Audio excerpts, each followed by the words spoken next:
Welcome back. Well, with nearly 6,000 children in foster care across the country, it's an invaluable resource in desperate need of more support. Taking us through their personal journey as foster parents is Kris and David, joined by recruitment advisor Patrica Prizeman from Foster Ireland. Thank you all so much for joining us on the show this morning. It's great to have you here. Kris and David, I'll first go to you. You've been together donkey's years at this stage.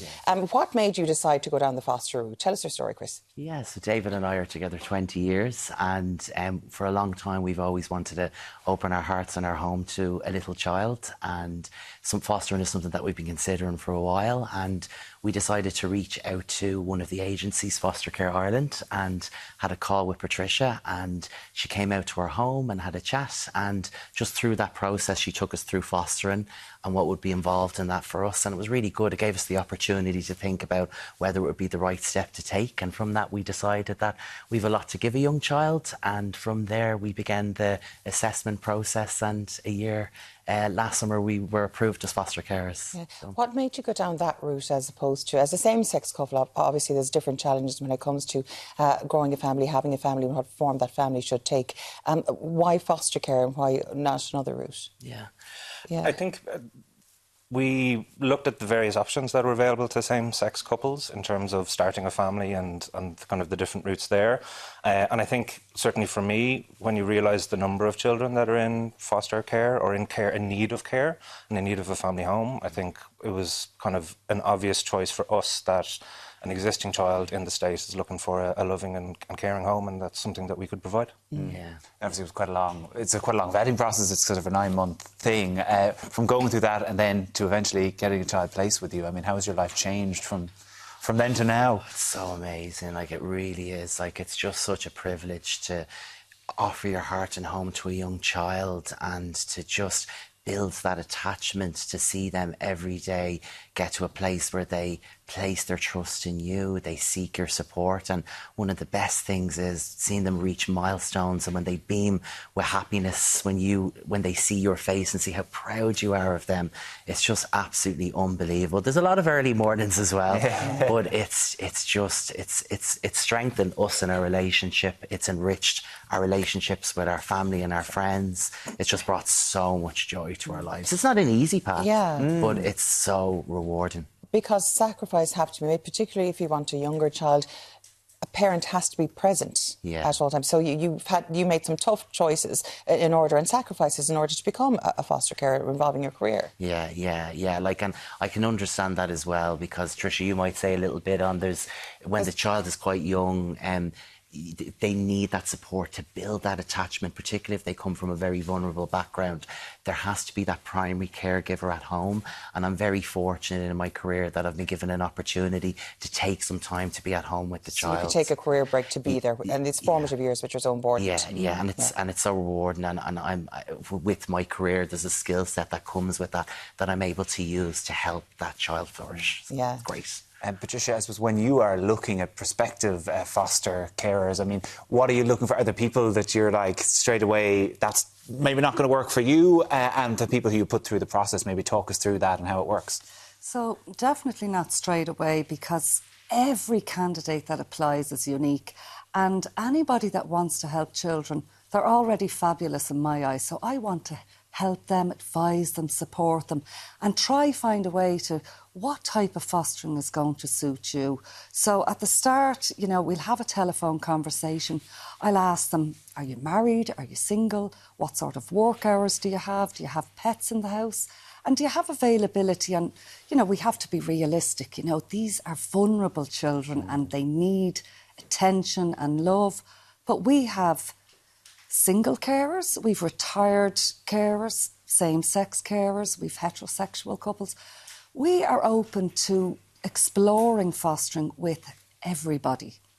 There's some fundamentals, of course. You have to have room, physical rooms in a spare room, because you can't expect a vulnerable child to bunk in with a load of other people, obviously. They need their space. But there's different types of foster care as well that I actually wasn't aware. You can emergency foster care, placement for a few days. You can even do daytime to help out. So bring us through the different types of foster care that is needed at the moment, because it's not just that Kris and David have here. It's way more than just that. Absolutely.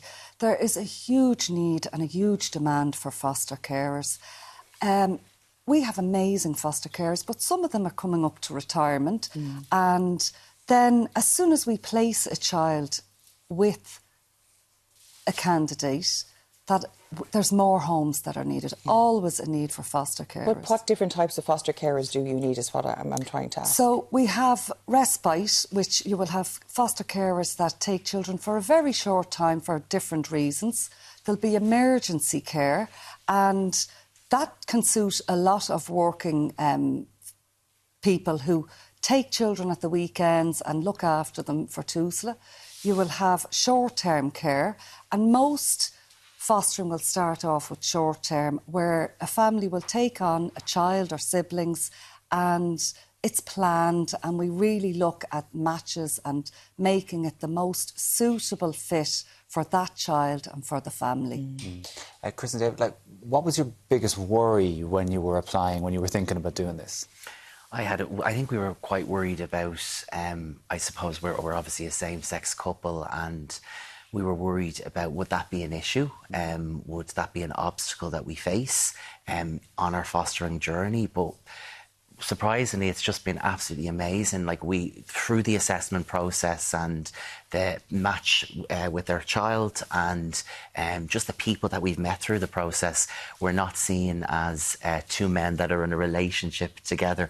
We're seen as a committed couple that have so much to give a young child to help them build attachment and grow, and we're valued for that, and that's been our experience, really, really positive. So I would say to anybody who's considering fostering, particularly maybe people that are in a same-sex couple, or maybe people from a different cultural background, it's what the agencies, what TUSA are looking for, are either an individual or a couple that can open their hearts and home to a child, and if you have any doubts, still reach out and make that call to an agency to speak to somebody like Patricia, because society has changed, and kids can benefit so much if you have an individual or couple that want to give that child a home and help them thrive and treat them with the unconditional positive regard that they deserve, you know.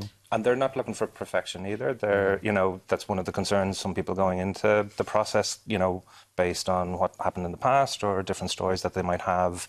That can actually reinforce your role as a foster carer, because you can then relate and understand where my child might be coming from based on what they have been through or what their parents might have been through. Yeah, you might have somebody that in their past, they might have been through bereavement, and they might think, well, would that loss, affect me? Maybe supporting a child who's gone through loss. And when you go through the process, you realise that the difficulties that you face and the lessons that you learn from them, they can actually become your strengths to maybe be that more empathetic or attuned in to that young child's needs. And that's the great thing about the assessment process. Don't let that put you off if anybody wants to go through it. It is rigorous. You have to be vulnerable at times. It explores every aspect of your life and your relationship, but it's really good because it helps you to see how resilient you are and how much you've grown as a person, and how you can use that to help nurture the child in your care. I suppose all it boils down to really is providing a safe, stable and loving home for the child that is placed in your care, and that's what is of utmost importance, really, David. Yeah, no, absolutely. There's a lot of other things that come with that. I think for people going into it, one part is that loving home, and that's nearly the easiest part. Particularly, you've gone through the process. You're opening your home, you're opening your heart, you're opening your family to this child or children, and there is a kind of other parts to it as well, in terms of the number of professionals involved, engaging with TUSLA, with the link workers, social workers, all of the other professionals that are involved in a child's care. But at the end of the day, you're there to provide that stability, that love and care that every child deserves. Patricia, do foster parents get any financial support? Because obviously you're taking on something quite emotionally, but there's an additional cost that comes with that too. There is an allowance, it's not a payment. The allowance is there that the children get every opportunity, as all children, that they can go swimming, they can join the GAA, school books, school clothes. So the allowance helps people to foster and, support them with that, but it's not a payment, no. Yeah, because having children is expensive, as everybody knows. I mean, if you've got all sorts of activities and everything you want them to have, so the thought that anyone does this for financial gain is really ridiculous, because there is that misconception out there sometimes, Patricia. No, there is that misconception, and, you know, everybody... It takes a village to raise a child, and every child that comes into our village, you know, it's grandparents, it's aunties, it's sisters. The children, the birth children of families, they are the superhero carers. They take them to school, they introduce them to their little friends. I mean, it is a village of love and support. How has your village helped you with your new transition into being foster parents? Because you must have a load of people around who are helping and supporting you, not only from the agencies and the official help, but unofficial help as well. Yeah, it's amazing with the people that we've met through Foster Care Ireland. Like, they arrange family days out for us, and they're just the most incredible, inspiring people, and they're just always on hand if you want advice on the best type of zoo pass to get, or my own family has been amazing. Giving us recommendations of the best maybe stroller to use and things like that. So just to get advice and support from people, that network is unbelievable, and it's even strengthened our relationships with our own families. You've probably found the same. Yeah, the same with certainly my family and friends, and that's another aspect as part of the process to become a foster care as well. It's not something that you just go in yourself and it's confined from start to finish. It does involve family and friends, because they have to be Garda vetted in some instances. They have to be interviewed and provide character references for both of us. So it's something that they have to be not committed to, but kind of really involved in as well. But certainly since the placement, it's been an amazing experience. So to anyone who is watching this morning and is thinking, that might be something I'd like to do, but I'm not really sure, what bit of advice would you give them? Reach out and make a call to somebody like Patricia, because the assessment process is something that comes later. So you can meet with somebody like Patricia who'll come out to your home, have a chat over a cup of tea. You might have a few conversations over the phone, and there's never an onus or on a pressure to take those next steps. The conversation that somebody like Patricia would have with you is to kind of get you thinking on a deeper level about whether this is something for you in your life right now. And even if you get to the stage where you begin your assessment, you're told throughout the process that at any stage you need to pause and take a step back for whatever reason that may be. That's absolutely okay, because they want people that are truly invested in it. So make a call, have a conversation, and remember, they're not looking for perfect. They're looking for people who can open their hearts and homes to a child. Patricia, I suppose, come to you as well. If people are thinking of being involved, what's their best route? They can go on to the Foster Care Ireland website, which is www.fostercareireland.ie, and fill out an inquiry form, or they can ring the office 444 3444, and they will speak with myself, and I'm very open to talk to everybody. And of course, you'll see the information there on screen as well. Thank you all so much for joining us on the story. And what you're doing is absolutely amazing. Of course, there's such a huge need for foster care, so what you're doing is very admirable. Thank you so much. Thank you. Thanks for coming in. Now, after the break, we'll be cooking up a storm with Shane Rigney. Well, stay tuned for a Q&A with our vet, Dr. Bobby. Send us your questions and pet pictures to 0896 111 111. See you after this short break.